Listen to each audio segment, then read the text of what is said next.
잘난 친구들과 저 스스로를 자꾸만 비교하는 게 고민입니다. 외모, 학점, 집안의 재력 등 맨날 외국에 있는 모습들을 찍어서 올리는 친구들을 보면 부러운 것 같아요. 영민하고 눈치가 빠를수록 우린 그걸 잘 느끼거든요. 그러면 이걸 어디서부터 우리가 해야 되나?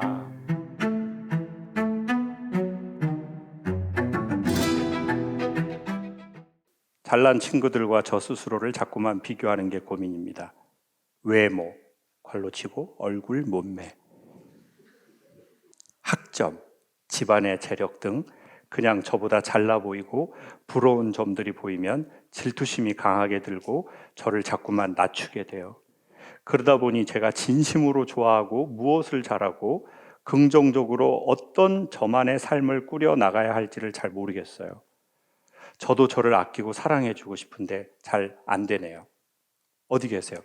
우리 맨 앞에 우리 학생. 본인 소개 간단하게 해줄 수 있나요? 네, 안녕하세요. 저는 서울대학교 역사학부 서양사학 전공 2학년에 재학 중인 2학년. 네, 김미정이라고 합니다. 네. 누구랑 그렇게 막 비교하게 돼요?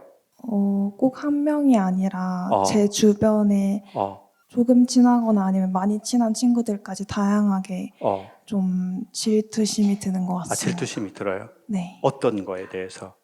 아무래도 어른이 돼서 좀 외모 가꾸기에 어, 관심이 생기다 보니까 어. 외모도 많이 더 예쁜 친구들을 보면 아, 그래요? 네, 지금 이 공간에는 그런 질투는 없는 것 같은데 지금 어떤 제가 질투는 없는 것 같은데 지금 그리고 이제 다른 과인데도 너무 예쁘다 이런 사람들이 있는 거죠.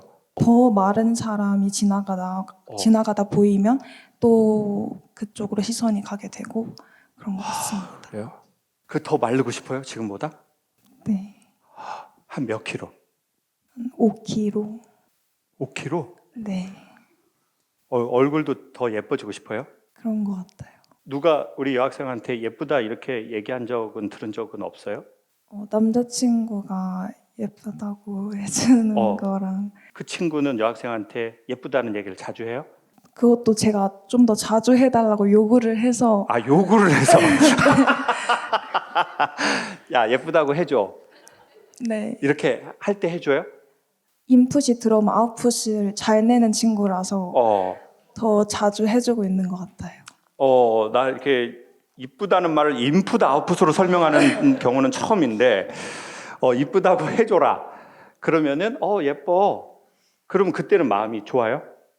근데 계속 의심이 되는 것 같아요. 의심이 저 돼요? 스스로 충족이 잘 안 되는 것 같아요. 그래 진짜 예쁘다고 하는 건가? 아니면 내가 해달라고 해서 하는 건가? 그리고 학점 네, 집안 재력 이런 것도 우리 집보다 너무 경제적으로 잘 산다 막 이런 게 있는 거죠.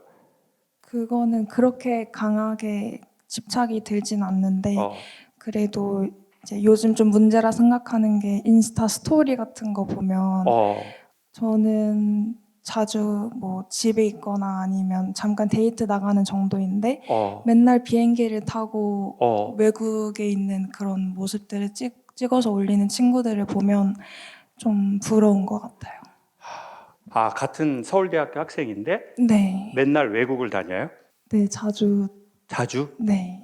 제가 어려서 너무 자존감이 떨어졌던 것 같아요. 근데 저는 자존감이라는 말이 무슨 말인지 몰랐던 것 같아요. 그러니까 지금 생각해보면 저는 자존심이 세고 자존감이 낮았던 것 같아요.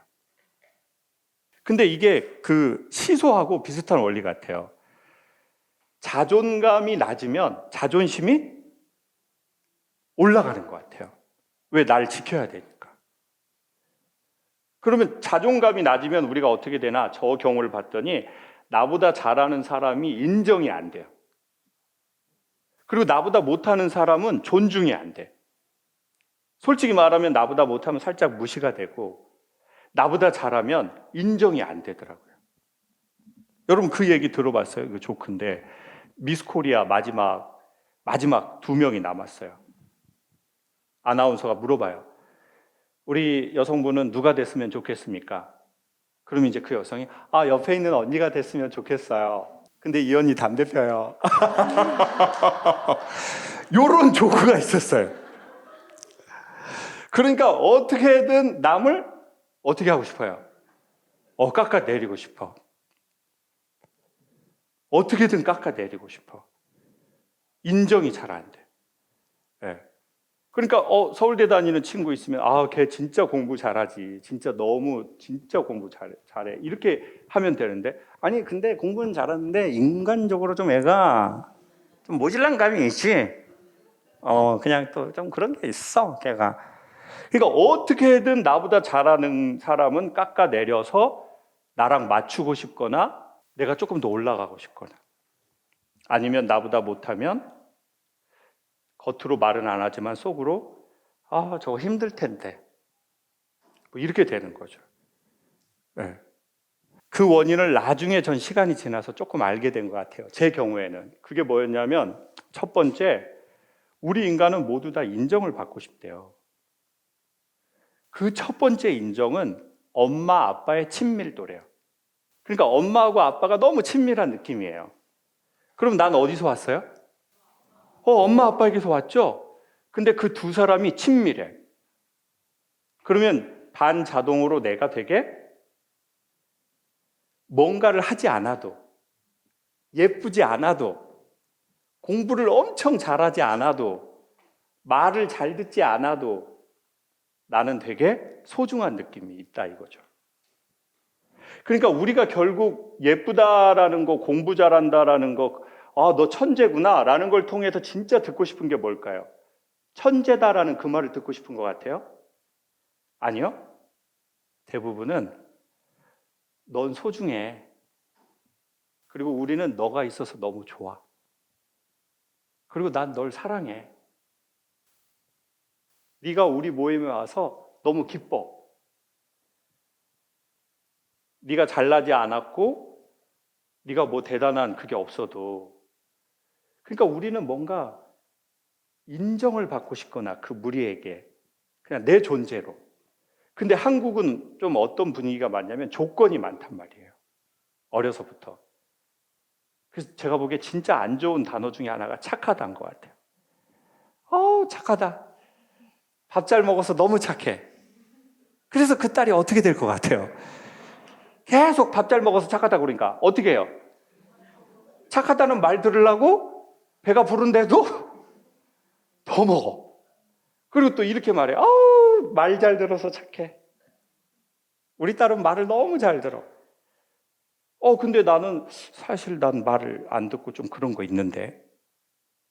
근데 그러면 내가 이제 말 안 들으면 엄마가 실망하려나? 나를 딱 내치려나? 받아들이지 못할 건가? 그러니까 또 말을 잘 들어. 그리고 또 공부 잘해서 착하다 또 이런 거 있고 말 잘 들어서 착하다 있고 뭐 온갖 그 착하다가 있거든요. 그래서 제가 만약에 제 경우에는 그랬어요. 저는 엄마하고 아빠가 사이가 돌아가실 때까지 안 좋으셨거든요. 그래가지고 엄마 맨날 이혼하고 싶다고 그랬어요. 저보고 아버지랑. 근데 그 얘기를 왜 나한테 하는 거예요? 그냥 하면 되지. 그러니까 지금은 이렇게 좋아져서 이런 말을 하지만 그때는 이렇게 눌려가지고 왜 저 말을 나한테 하지? 엄마 아빠는 사이가 되게 안 좋고 맨날 싸우고 그러니까 이게 애가 자존감은 낮고 자존심이 세져 보이더라고요. 그리고 인정받으려고 뭘 막 노력하는 거예요.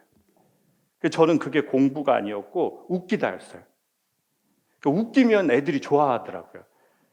그러니까 이제 선생님한테 맞고 그때 옛날에는 막 뺨도 맞고 그러거든요. 뺨 맞고 초등학교 국민학교 때 딱 들어가. 그리고 선생님 칠판 쓰면은 이렇게 들어갔어요. 그 애들이 웃잖아요. 그러면 선생님이 김창욱 다시 나와, 다시 나와. 근데 선생님한테 맞는 것보다 친구들이 웃어주는 게 너무 좋더라고요. 그걸 사랑이라고 생각했나 봐요. 내가 있어서 얘네들이 좋구나. 근데 혼자 있는 공간으로 갈 때 마음이 어떻게 돼요? 되게 씁쓸해지더라고요. 그러면 우리가 원인을 한번 생각해 봅시다. 엄마하고 아빠가 사이가 매우 좋았는데 우리 여학생이 이런 허기를 느낀다면 다른 원인일 수 있거든요. 어때요? 그렇게까지 친밀하시지 않은 것 같아요. 엄마 아빠 사이 좋은 집이 아시아에 7집 정도가 있다고 해요. 지금 싱가포르, 홍콩, 오늘 전 오전에 한 분 봤어요. 엄마 아빠 사이가 좋은 집, 아주 서로 손도 잡고 그런 집들. 영민하고 눈치가 빠를수록 우린 그걸 잘 느끼거든요. 엄마 아빠가 사이가 좀 그러네. 그리고 어떤 부모님은 요즘은 모르겠지만 엄마는 너 때문에 이혼 못했다고 한 집도 있었어요. 그러니까 이제 그 말을 듣고 내 자존감이 어떻게 되겠냐고요. 그럼 내가 인정을 받아야 되잖아요. 나도 인정받고 싶잖아요. 그러니까 지금 이쁜데도 막 더 이쁘게 하려고. 지금 여기서 5kg 더 빼면 어떻게 되는 줄 알아요? 서울대 병원에 가야 돼요, 지금. 제가 아는 교수님 소개해 드릴게요. 간호대 교수님 계셔요. 친절하신 분, 아주. 지금 여기서 5kg 더 빼면은 지금 병원 가야 된다고요. 지금 대학로 있는데. 그러면 이걸 어디서부터 우리가 해야 되나? 제가 보기에는 좋은 언어에 많이 노출돼야 되거든요. 좋은 깨달음, 좋은 언어. 근데 대학에서 배우는 건 지식이에요. 지식.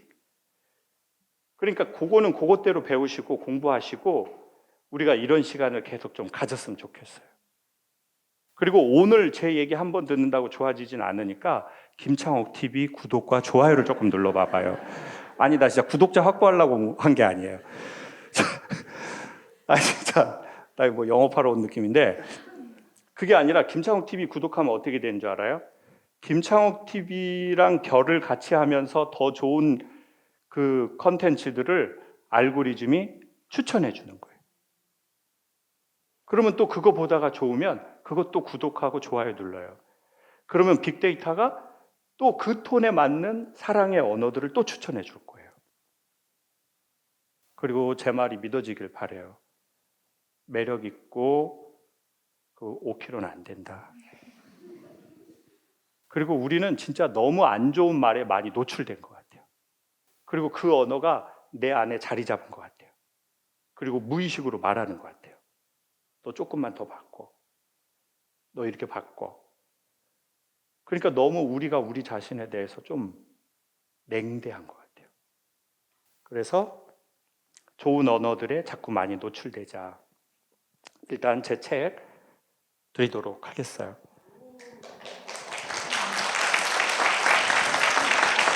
그래서 공부를 잘해야 뭐 이뻐야 그래서 막 너 뭐 남자들 막 다 그러잖아요. 뭐 소개시켜 줄까? 그럼 뭐라고 물어봐요? 뭐 질서 지켰어? 그 친구 뭐 이거 약속 어겼니? 막 이런 거 물어보잖아요.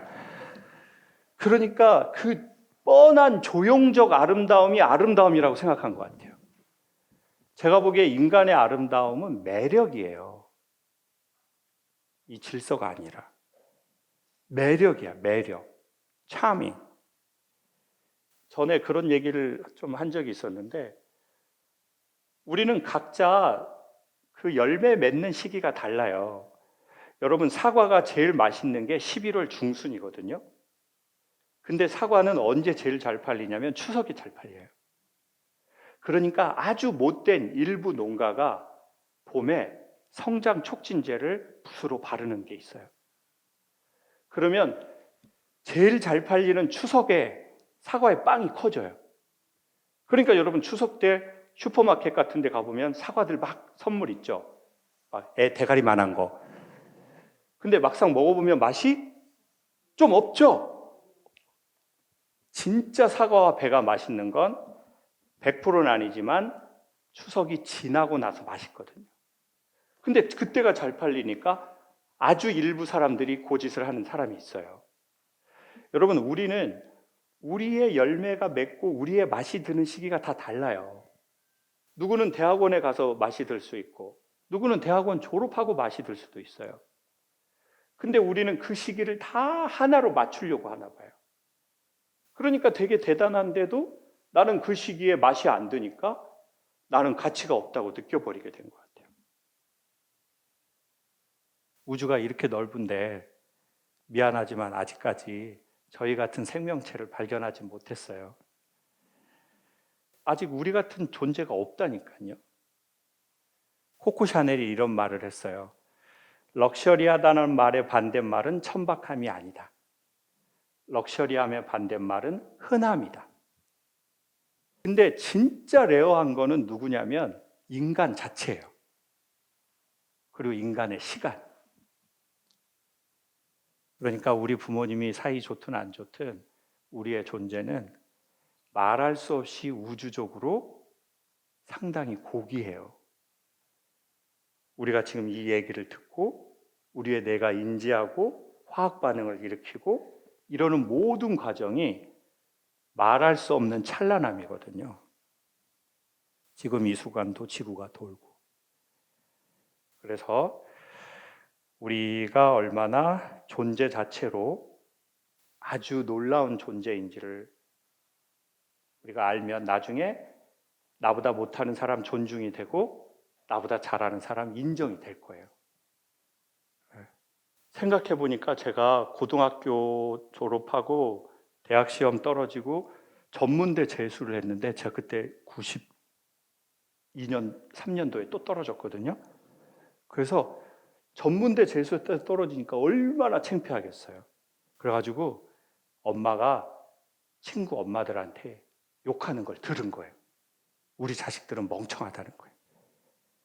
그 멍청이라고 안 하고 앞에 단어 하나 더 들어갔거든요. 예? 똥멍청이라고요? 아주 마음이 하나가 되셔서 대답을 하시네요, 아주. 똥멍청이라고 그러더라고요. 근데 저는 엄마를 너무 사랑했는데 엄마가 똥멍청이라고 그러니까 아, 엄마가 내가 부끄럽구나. 죽어야지 라고 생각이 들더라고요. 21살에. 그래서 바닷가에 죽으러 갔어요. 왜? 나는 전문대도 재수해서 떨어진 우리 엄마도 창피해하는 똥멍청이니까. 그래서 죽으려고 이렇게 바다에 갔거든요. 제주도의 탑동이라는 곳에. 방파제가 딱 이렇게 생겼어요. 그래서 저 여기 앉아 있었는데 아, 나는 왜 21살이 돼서 대학도 못 들어가고 전문대도 떨어지고 그래, 나 같은 애는 죽어야지. 공부도 못하고 이러고 있는데 저쪽 끝에서 어떤 여자가 한 20대 중반인 여자분이었는데 머리가 이렇게 짧고 이렇게 그 여자도 죽으려고 서 있더라고요. 근데 위아래로 이렇게 하얀색 옷이었는데 약간 한복 같은 느낌이었는데 머리가 단발이고 이렇게 바다를 바라보고 있더라고요. 그러더니 이 여자가 이렇게 하더니 탁 하고 뛰어들더라고요. 저는 이렇게 앉아가지고 저도 죽으려고 앉아 있었는데 이 여자가 먼저 죽어버렸어요. 그래가지고 이제 툭 떨어지니까 무서워서 오 하고 봤는데 공중에서 그래픽처럼 사라져버렸어요. 그 여자가. 그리고 바다에 봤는데 사람도 없고 옷도 없어요. 저 지금 30년이 넘었는데도 전 그림을 그리라고 해도 다 설명할 수 있거든요. 근데 사람이 없는 거예요.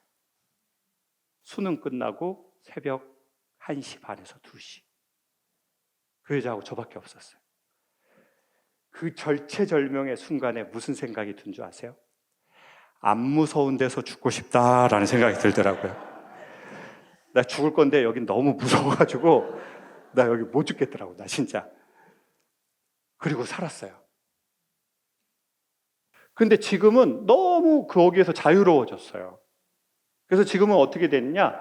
나보다 잘한 사람 보면 되게 인정이 되고 부럽고 인정이 돼요. 너무 좋겠다. 너무 멋있다. 그리고 나보다 못해도 이런 거 아무것도 아니다. 또 다른 기회가 있다. 이렇게 돼서 너무 자기가 좋아졌어요. 근데 나중에 알았어요. 내가 누군가를 무시하는 건 누군가를 무시하는 게 아니라 누구를 무시하는 거예요? 나를. 내가 나보다 잘난 사람 인정 못하는 거는 누구를 인정 못하는 거예요? 나를 인정 못하는 거예요. 내가 나를 인정할 수 있을 때 비로소 나는 나보다 잘하는 애들 잘한다고 할 수 있구나. 그러니까 여러분 몇 번 더 와요. 오늘 한 번으로는 안 돼요. 제가 자유로워진 걸 여러분에게도 꼭 소개할게요. 사람들이 자기 안에 있는 이야기를 누군가에게 말할 수 있고 이것을 웃으면서 서로 이야기하고 생각할 수 있다는 건 괜찮은 시간을 함께 서로 이야기하면서 보내는 것 같습니다. 한 번에 구원자가 나타나서 우리의 문제를 완벽하게 해결할 수는 없지만 솔직하게 어느 정도는 이야기하고 함께 생각해보는 시간을 갖는 것은 상당히 괜찮은 것 같습니다.